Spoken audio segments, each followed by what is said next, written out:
The reward is now more than double to catch escaped inmates Antoine Massey and Derrick Groves. They are the final pair still on the run following the jailbreak nearly 2 weeks ago. WGN's Ashley Hamilton is at the jail with details. Ashley. Good evening, Kurt. Crime Stoppers say they appreciate the tips, but say the work is not done until the last 2 remaining inmates are back in custody. They're now upping the reward to $50,000 per fugitive caught. They're tired. They're looking over their shoulder.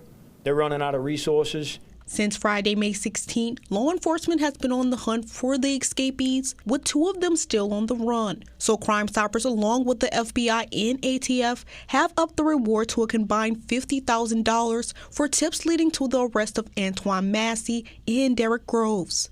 That's $50,000 per fugitive. And with the increase in the reward amount today, we're going to get more tips, which means we're going to close in faster. Since the escape, Crime Stoppers has received over 700 tips, even opening 4 additional lines due to the influx. Certainly, certain tips have helped and assisted law enforcement to make the apprehensions of 3 of the individuals. As far as the other individuals who were aiding and abetting, yes, we've gotten information from those folks. So far, 3 of the escapees have been arrested due to Crime Stopper tips. And with the long list of people arrested for aiding and abetting, they're asking those who may still be helping Massey and Groves to turn them in. We understand some of you might be reporting a friend, a loved one, a relative, and albeit not easy, it is critical to your safety and the safety of the public. Assist law enforcement and potentially earn a reward, or try to assist these fugitives and go to jail. State troopers are confident they're closing in on the 2 remaining escapees, no matter where they're hiding out. They're going to get tired and frustrated as they try to move around Louisiana or move around the metropolitan area. They know the walls are closing in, and very soon we'll have them in custody. Again, the reward has been up to $50,000 per fugitive. If your tip leads to an arrest, you can call Crime Stoppers at 822-1111. Kurt? Man, so these guys, they're still on the run.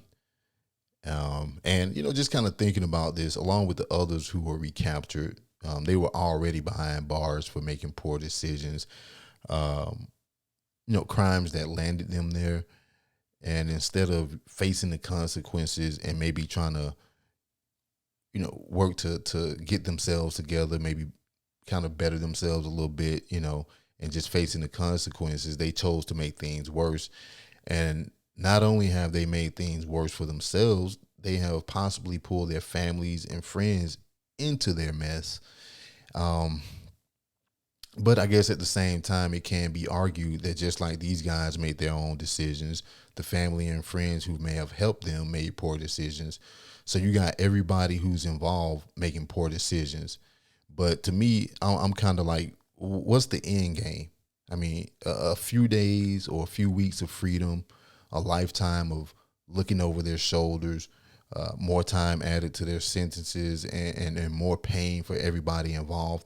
And, what really gets me is that these guys just maybe didn't stop to think to themselves and say, I'm not going to bring my mess to the doorsteps of my loved ones or friends.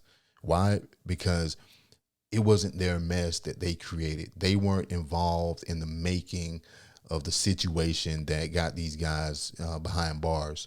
So why put them in a hard place? Why put your family members or your friends in that hard spot to where they're going to be torn between loyalty and the law, risking their own freedom just by trying to help? And I just wonder, with the last 2 that are still out there, do they feel the walls closing in on them? Because it's only a matter of time before they get caught, I think. And at some point, they will run out of resources, meaning no more cash, no more help, and no more safe places to hide. They can't use cell phones, can't go to the grocery stores, and just can't be out in the public like normal people, especially the guy with all the tattoos on his face. And I think once the initial thrill kind of dies down, then they would have to deal with the reality of isolation. And I think it's ironic that they escaped the prison walls, but they're still trapped in a prison of their own making, just without a physical barrier. isolated, alone, and constantly looking over their shoulders. And, that can be an exhausting thing. And if these last two, if they're with someone who may be helping them hide out, that's not going to be any relief. If they're inside someone's home, whoever's helping them out will eventually get tired of them and decide to turn them in. And it could be for the smallest of things, because they have had their lives disrupted in the process. So it's like they can never really rest easy, because it's a thing of where everything's going to be unpredictable. You know what I mean? You don't know how the person that's helping you, how they're going to change up on you. They might change up on you one day and then be like, you know what, I'm calling the cops. And so I think the authorities, they're not going to let up on this, in my opinion, because I think right now they're embarrassed. You look at this situation, it's 10 inmates that escaped, and you got 2 still on the run after 2 weeks of the initial escape, and the story made national headlines. So I think they're kind of embarrassed right now, and I think they're going to go all in on this thing. But as far as the 2 guys that are still out there, I think there's only one other way this can go.